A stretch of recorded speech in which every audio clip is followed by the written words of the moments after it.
Salut, je m'appelle Yousri et j'ai des trucs à dire.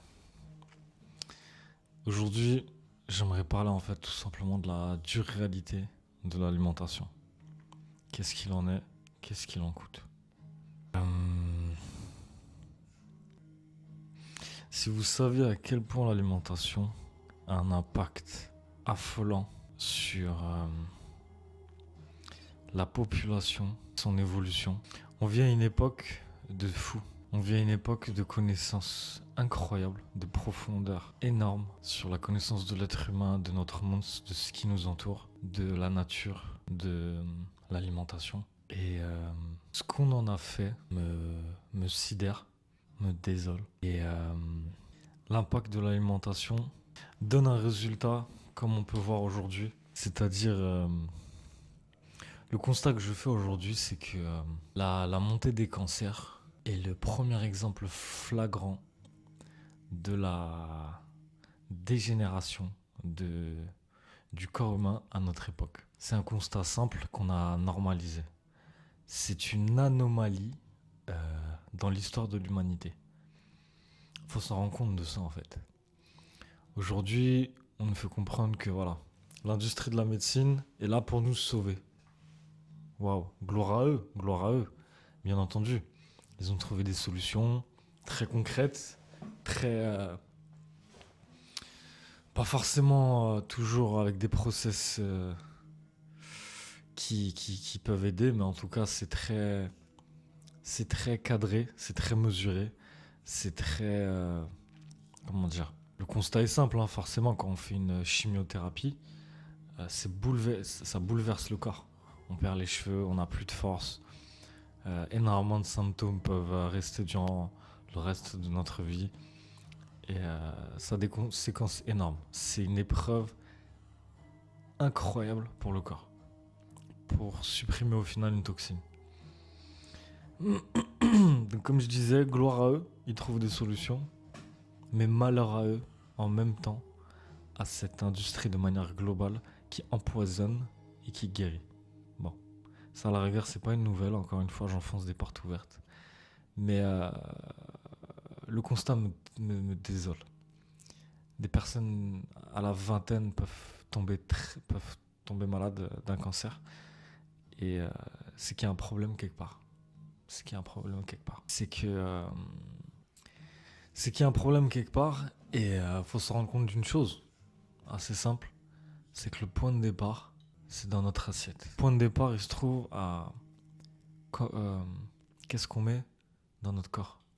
Qu'est-ce que nous ingérons. Et force est de constater que on choisit, ils choisissent ce qu'ils veulent mettre dans notre corps. L'évolution est une belle chose. Ça a été toujours dans le sens où ça n'a fait que profiter à l'être humain dans son confort et de simplifier en fait répondre à plusieurs besoins physiologiques basiques, avoir un toit, avoir de la nourriture, avoir la sécurité, etc. À travers ce cheminement, il y a tout le chemin qui est passé. Forcément, il y a eu beaucoup de dérives. Beaucoup de dérives qui ont fait que ils ne se sont pas souciés des fondamentaux en fait. Ils ne se sont pas souciés des fondamentaux de l'être humain. Ils ont joué avec la biologie, ils ont joué avec la chimie, ils ont cassé des... Comment dire. En fait, c'est simple. Pour résumer, je parle de l'industrie de l'alimentation. Ils prennent un aliment et ils le fracturent en énormément de molécules, en énormément de choses. Ce qui fait qu'on est sur des produits totalement désintégrés, dénaturalisés. Certes, la base est naturelle, mais on est sur des produits dénaturalisés aussi simplement que ça. Et à partir de là, à partir d'un aliment, ils ont plusieurs molécules, plusieurs sous-aliments, je vais appeler ça comme ça. Et il y a les chimistes, cuisinistes. Les cuisiniers chimistes. Ils reprennent plusieurs aliments et ils en font un nouvel aliment. C'est ce qu'on appelle des aliments ultra transformés. Mais le problème dans ce processus, c'est que ces cuisiniers, entre guillemets, font des mélanges qui malheureusement ne sont plus naturels. Ils ne sont plus dans la logique biologique de ce que l'être humain est capable et peut accepter d'ingérer.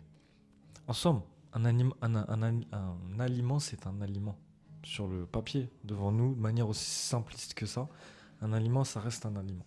Cet aliment, au fur et à mesure du temps, à force d'être ingéré, à travers ce que les chimistes cuisiniers ont fait, c'est que le corps ne le supporte plus. La logique de l'aliment sort en fait des préceptes de ce que le corps peut assumer en fait, tout simplement. La nature est bien faite, elle est là pour nous nourrir. Voilà, appelez ça comme vous voulez, moi j'appelle ça Dieu, mais l'univers ou ce genre de choses, la complexité de notre monde fait que nous avons à portée de main ce que nous avons besoin. La nature est bien faite quand même. Nous avons des aliments qui permettent de nous substanter, de nous permettre d'évoluer dans ce monde. Je trouve ça fou le constat. C'est aussi simple. En fait, c'est tellement,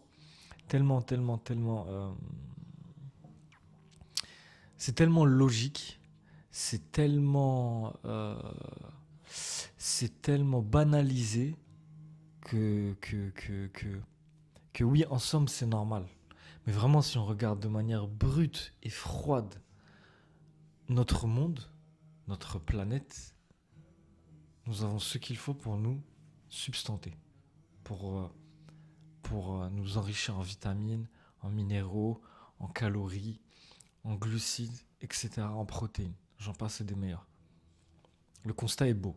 Voilà, je suis assez admiratif de cette simplicité, cette complexité sur laquelle nous sommes absolument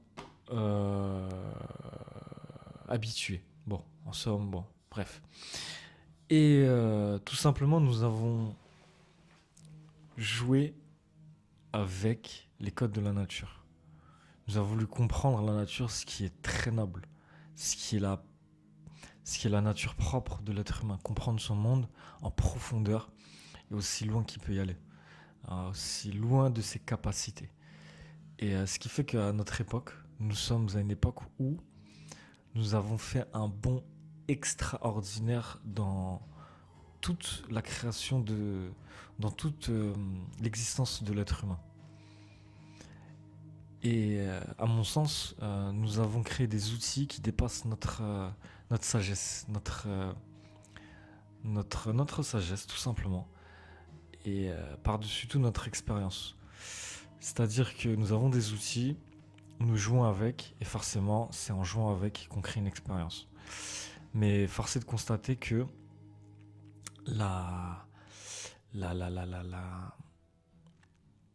l'industrie a complètement pourri de l'intérieur la population humaine. De par sa pollution forcément, mais je pointe du doigt précisément l'alimentation qui est intrinsèquement liée forcément. Tous les aliments sont pratiquement tous pollués du début à la fin. Mais grâce à Dieu, notre corps est assez solide pour vivre jusqu'ici. Mais le seul constat qu'on peut faire, c'est que tout le monde n'y arrive pas à vivre correctement avec ce qui nous est donné par les industries. Et donc, tout ça pour dire que tout commence dans l'assiette. Tout commence dans l'assiette car tout ce qu'on mange nous permet de vivre l'existence humaine. Donc, quand on nous donne des falsifications, des contrefaçons d'aliments, donc aliments transformés, ultra transformés, ça fait que nous avons une existence bancale, à moitié, qui n'est pas en pleine conscience, qui n'est pas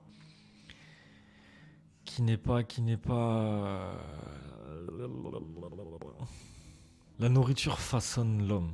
La nourriture clairement façonne l'homme. Pourquoi je dis ça ? Donnez à un enfant, vous avez 2 enfants. Donnez à un enfant, l'enfant A, une alimentation absolument transformée, basique, comme celle d'aujourd'hui avec la plupart des enfants. C'est-à-dire des bonbons, des gâteaux, euh, des plats que maman fait et qui refuse de manger. Donc on essaie de trouver des compromis. Donc un plat de pâtes, des spaghettis, etc., etc. Dès ce moment-là, l'enfant se façonne est façonné par l'industrie. Si dès l'enfance, on ne construit pas les bases avec une alimentation, le reste de sa vie, il galérera, vulgairement dit, à atteindre son plein potentiel de son existence en fait, de ses capacités mentales, intellectuelles et physiques. Donc, ce qui fait que le reste de sa vie, il la vivra qu'à moitié. C'est le constat à mon sens. Et l'enfant B, celui qui mangera naturel, qui goûtera et se fera un plaisir de manger tous les fruits et légumes qu'il existe dans tout le règne alimentaire. Il aura tout goûté, tout mangé de manière récurrente et régulière. Et cet homme, cet enfant, cette femme, cette future femme, cet futur homme grandira de manière optimale à travers son corps. C'est très brouillon ce que je dis, mais tout ça pour dire que notre alimentation crée notre héritage. L'héritage commence aujourd'hui.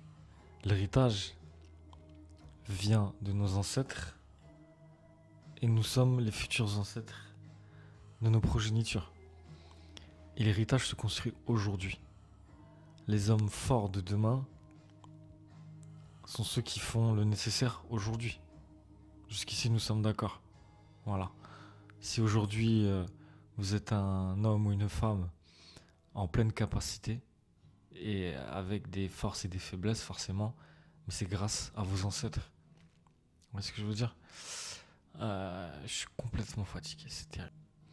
Tout ça pour dire que nous façonnons notre corps nous-mêmes et nous sommes contentés de devenir des personnes assistées à ne pas réfléchir à ce qu'on nous propose.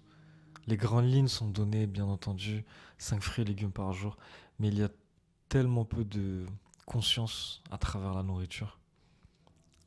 Donc, ce qui fait qu'on perd conscience, sa propre conscience. Il faut vraiment se rendre compte à quel point nos aliments sont contaminés par les métaux, par les polluants, etc., par les pesticides, et j'en passe. Ce qui fait qu'on part sur une base où les organes luttent constamment pour pouvoir vivre, pour pouvoir faire perdurer l'humanité. Je fais des grands bonds, mais la logique est là. Un exemple très concret, par exemple, le microbiote. Le microbiote, s'il est créé, il vous est donné dès votre naissance. C'est votre mère qui vous la donne et c'est vous qui la façonnez avec le temps. Entre votre naissance et en âge de manger vous-même, c'est vos parents qui vous donnent ces habitudes par rapport à votre microbiote. Je suis éclaté, putain. Il n'y a pas de sens. Voilà, je suis...